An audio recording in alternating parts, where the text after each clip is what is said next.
Okay, so we're all pretty obsessed with what we eat, right? We count the calories, we analyze the ingredients. But what if I told you that the most critical window for your long-term health isn't the meal itself, but the 90 minutes that come right after you're done eating? Let's get into it. Really think about that for a second. We put so much focus on protein, carbs, and fats. But the latest science is showing us that what we do in that post-meal window can completely change our body's response to the food we just ate, for better or for worse. All right, so let's start by breaking down the problem. What is actually happening in this post-meal period that can be so, well, dangerous when you look at the long game? Now, let's be super clear about something. A rise in your blood sugar, your blood glucose, after you eat, that's totally normal. It's supposed to happen.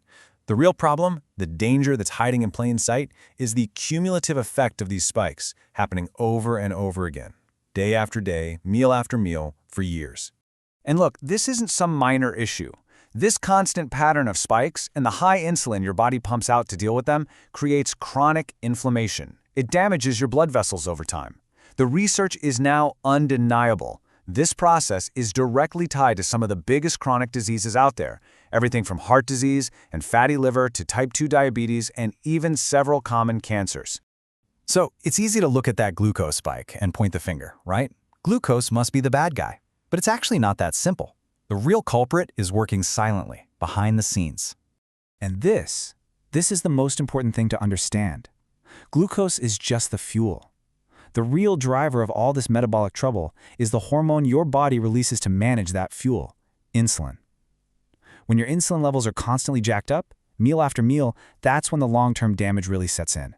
This whole situation leads to something called insulin resistance. It's kind of like your cells have been hearing insulin shouting at them for so long that they just start to tune it out.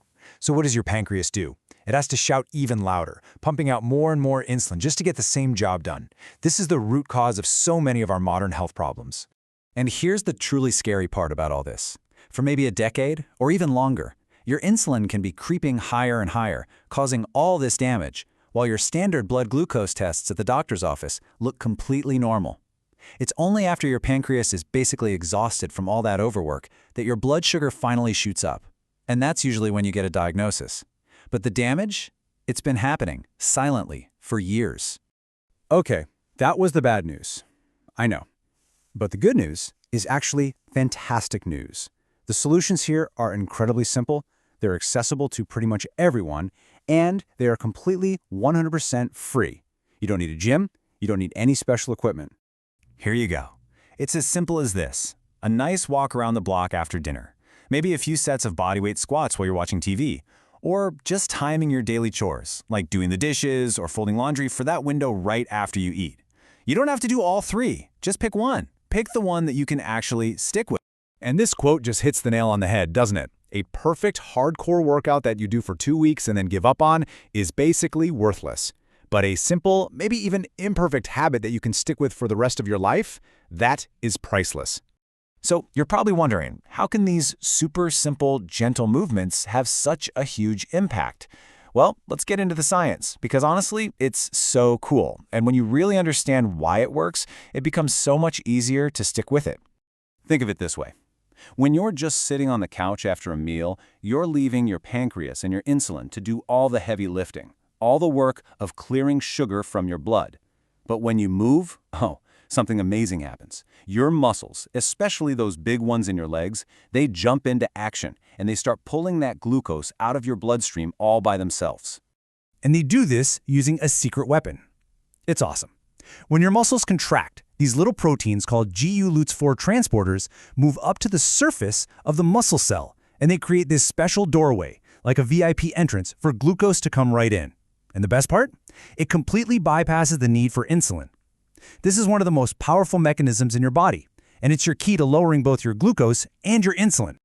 Okay, so let's zoom out now and really look at the incredible long-term impact of this one simple habit. This is where it gets really, really powerful. Over the next 10 years, you are going to eat roughly 10,000 meals. That's 10,000 opportunities, 10,000 chances to either let your insulin spike unchecked or to use your own muscles to help manage it for you. Every single meal is a choice. And this is the perfect way to think about it. It really is like compound interest for your health. One walk after one dinner might not feel life-changing, but when you compound that tiny action over 10,000 meals, the cumulative effect is absolutely enormous. You are literally changing your entire metabolic future. And this is what it all adds up to over a lifetime. By consistently choosing to move after you eat, you dramatically lower your total cumulative exposure to the very hormone that drives chronic disease.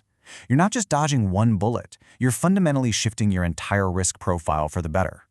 So if there's one thing to take away from all this, it's this. Real, lasting health isn't built on flashy, expensive, or dramatic efforts.